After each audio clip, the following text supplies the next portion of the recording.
Hello everyone, welcome to episode 2 of the most educational chess speedrun on YouTube. Bit of a mouthful, but the point of this series is that I play a rapid game on chess.com in a speedrun fashion, of course, starting just below 1000 elo.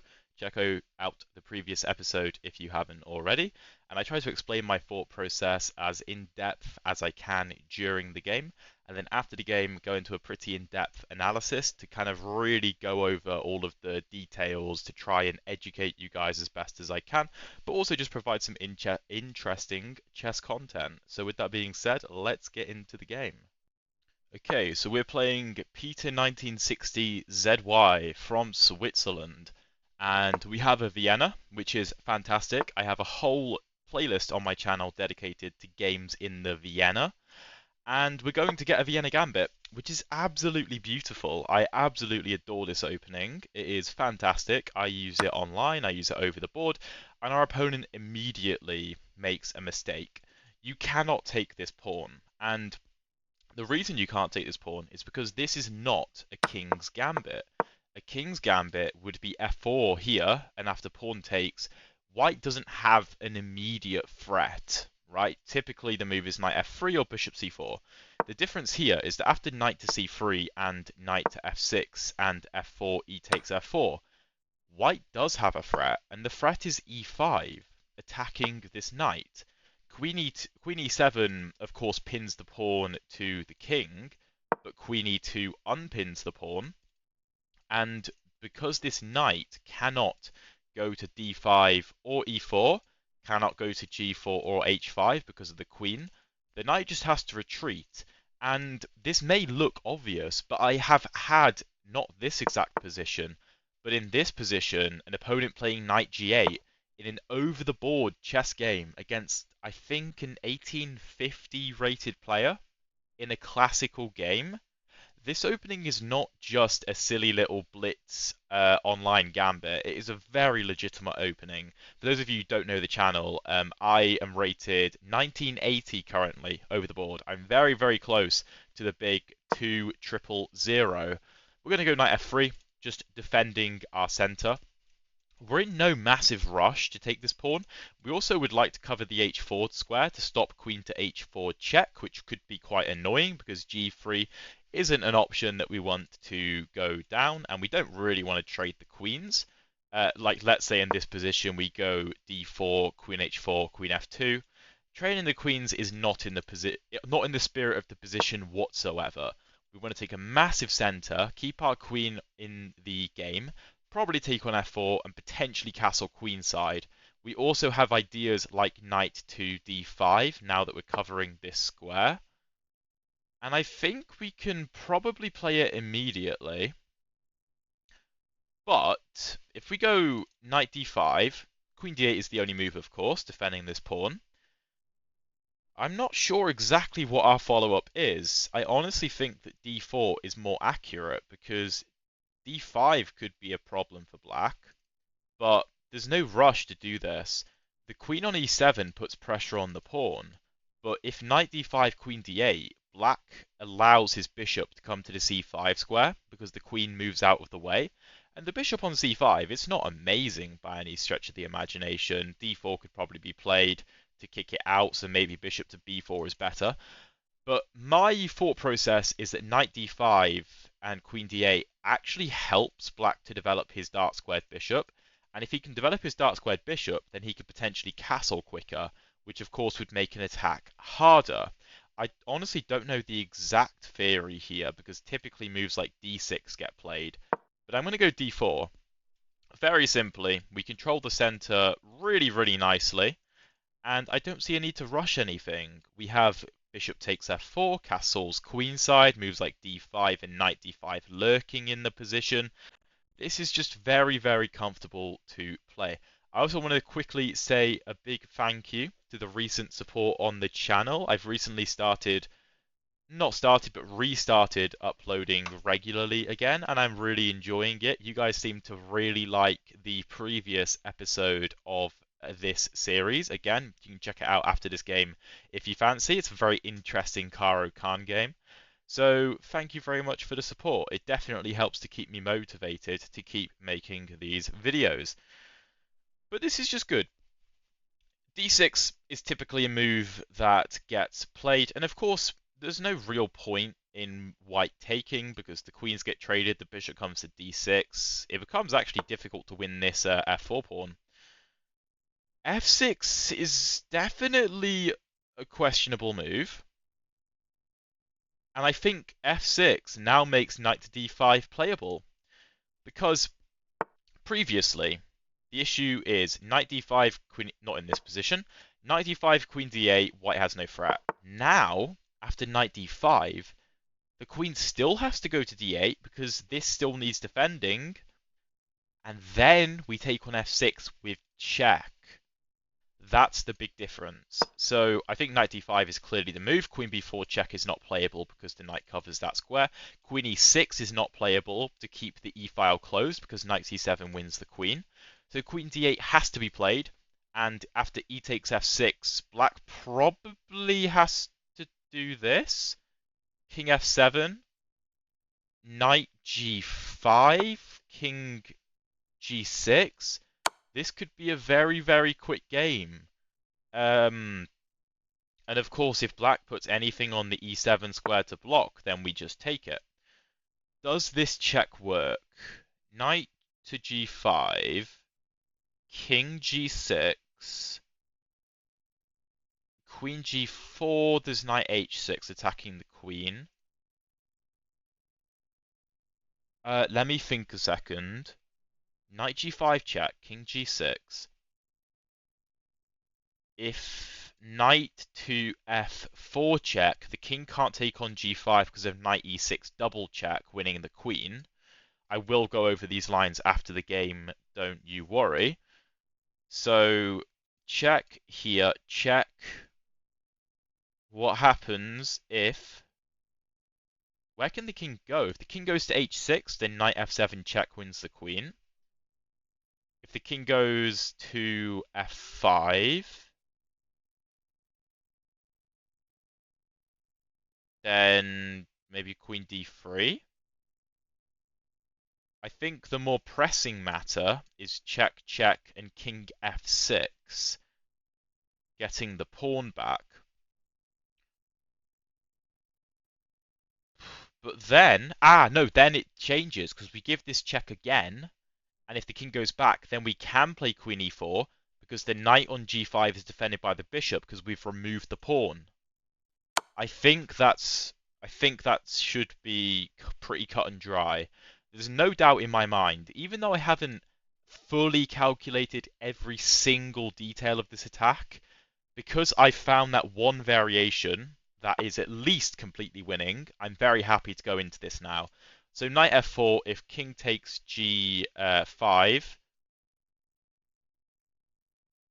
yeah, I mean, we do have this check, but then the king takes on f6, so knight to e6 double check just picks up the queen.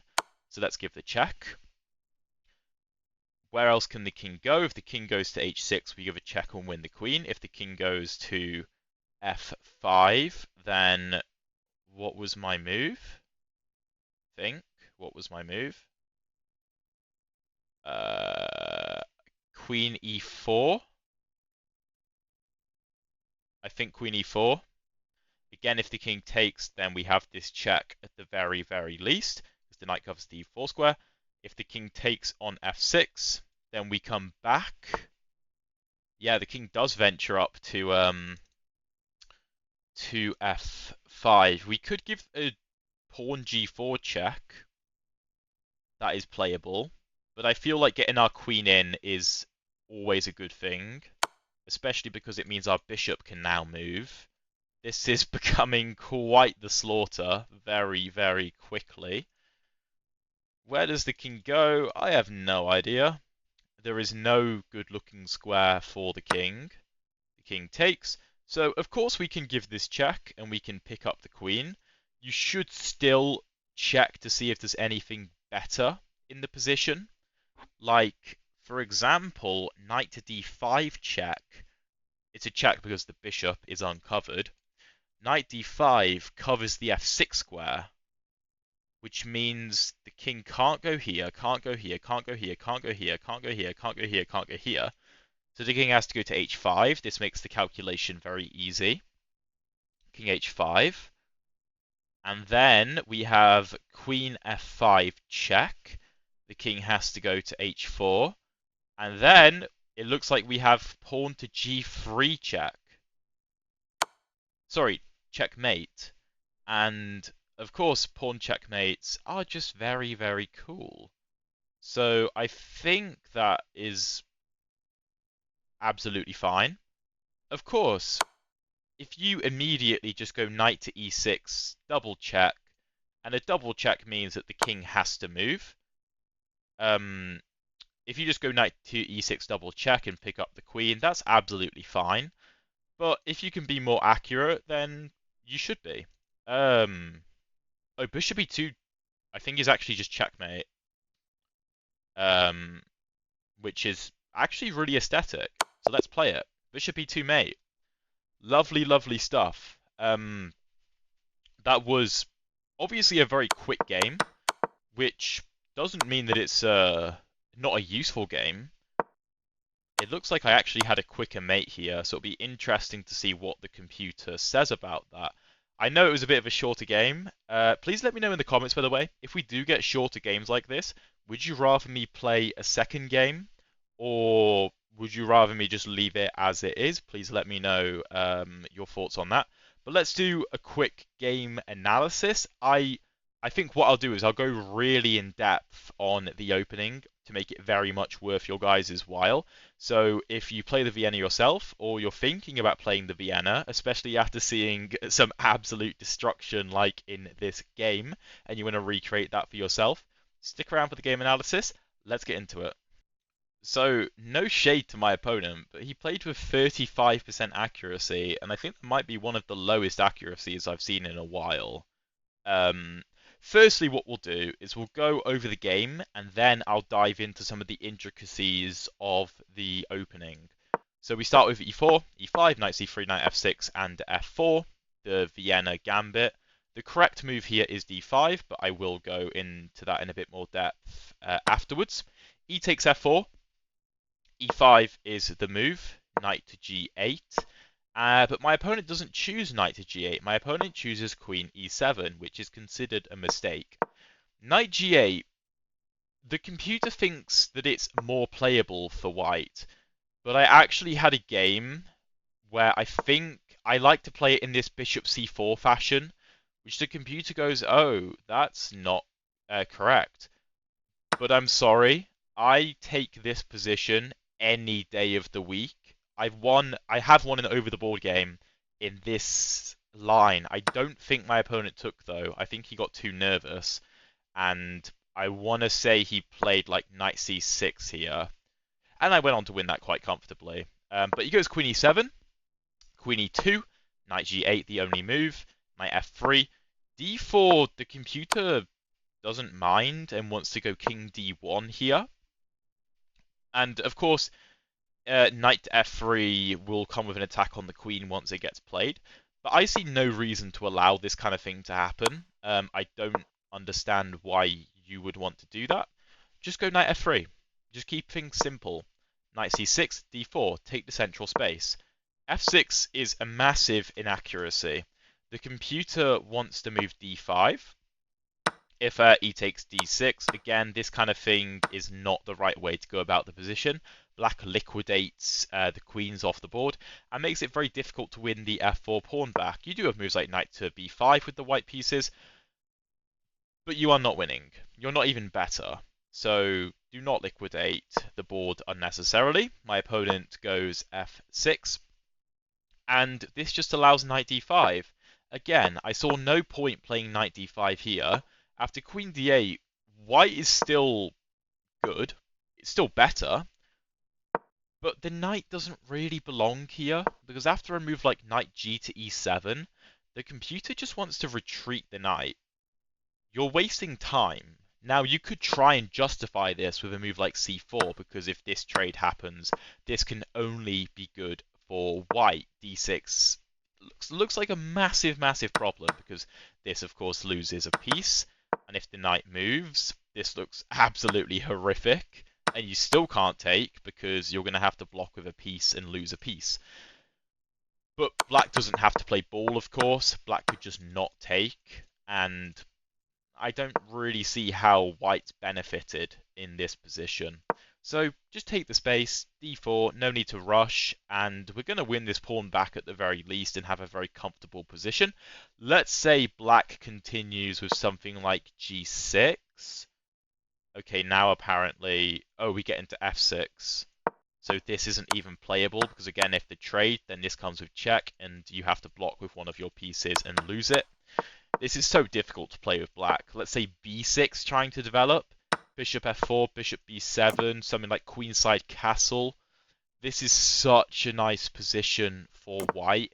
Here, it might actually be worth going knight d5 and forcing this before you castle, because then black can't queenside castle. Although e6 is a move. If d takes, then knight c7 check, opening up the bishop. This opening is filled with so much venom from the white side. I really can't overstate it, sorry, enough to you guys. But my opponent chooses f6, and knight to d5 punishes it immediately. Bishop f4 even is fine, though. The computer still likes this move, and black can't do anything. This is still a threat, and there's no obvious way to block it. The best move the computer can come up with is king to d8, getting off of the e-file. And after like queenside castles, if takes, we have bishop g5 pinning the queen. And if knight f6 blocking, we have de5, and the knight is falling. Black can't defend himself. But that's not what my opponent chooses. Oh, no, sorry, not what we choose. We go knight d5, and we immediately punish my opponent. The best move is apparently queen to f7, and allow this knight takes c7 and knight takes a8, which of course is very, very easy for white to convert. This knight will probably end up getting out anyway, and if not, at least puts pressure on c7, so if the king ever moves, the knight can get back into the game. Being up in exchange, at the very least, though, is obviously completely winning. But my opponent goes queen to d8, which is the obvious move, but ef6 check. Black goes king f7, and that's completely losing because black is going to get mated, but there's nothing better.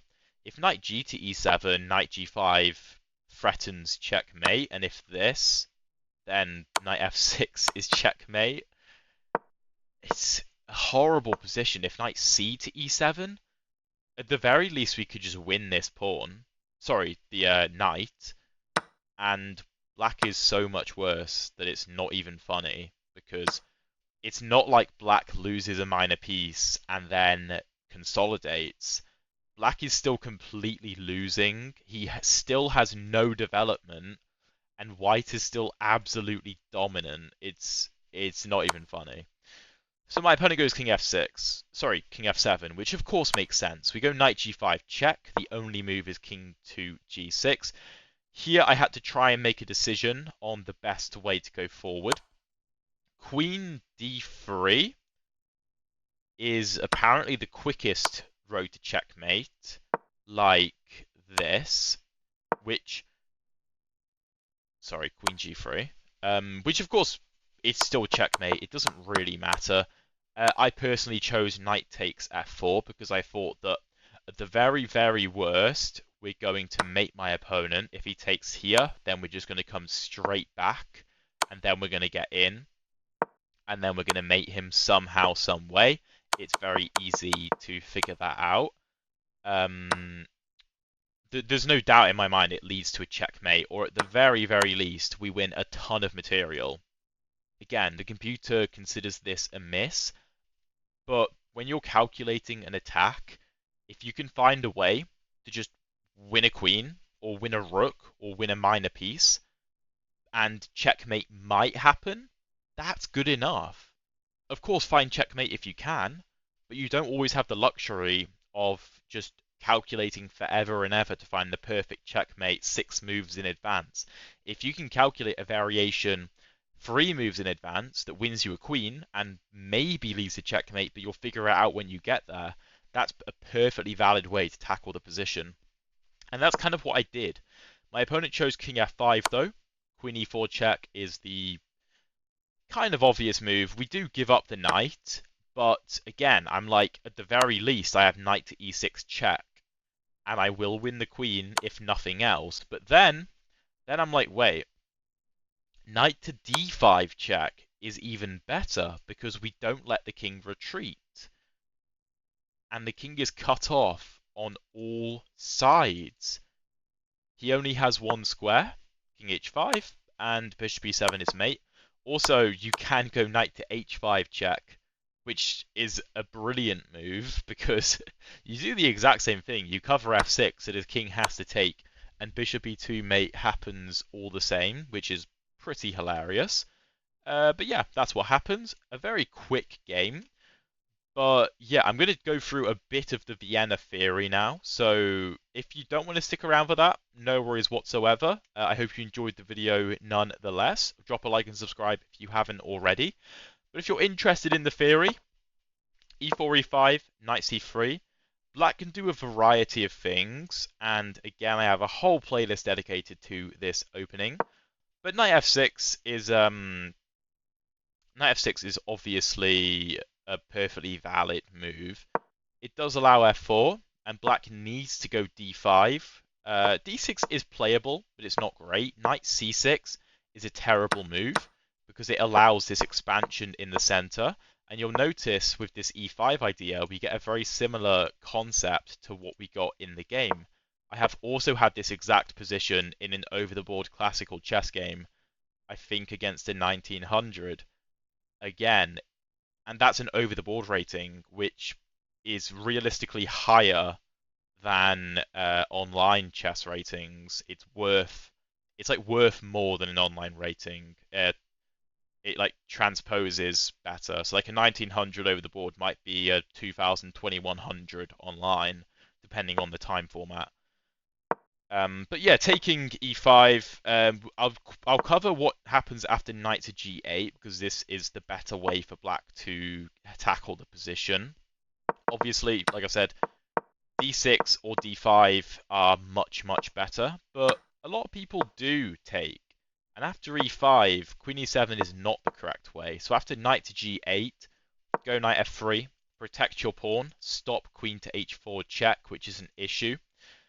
Black can do a variety of things. He can try and play passively, or he can try and play confrontationally with d6. It doesn't really matter. Against either, just go bishop c4.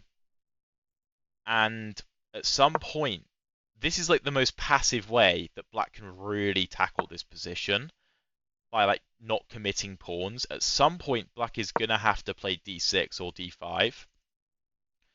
Just don't take. Never take. Do not take this pawn unless you have an incredibly good reason. You want black to take you, and you can take with the pawn and allow this queen trade in some variations like this one, because you're so much better developed that it's brutal for black. Like, where's this knight going?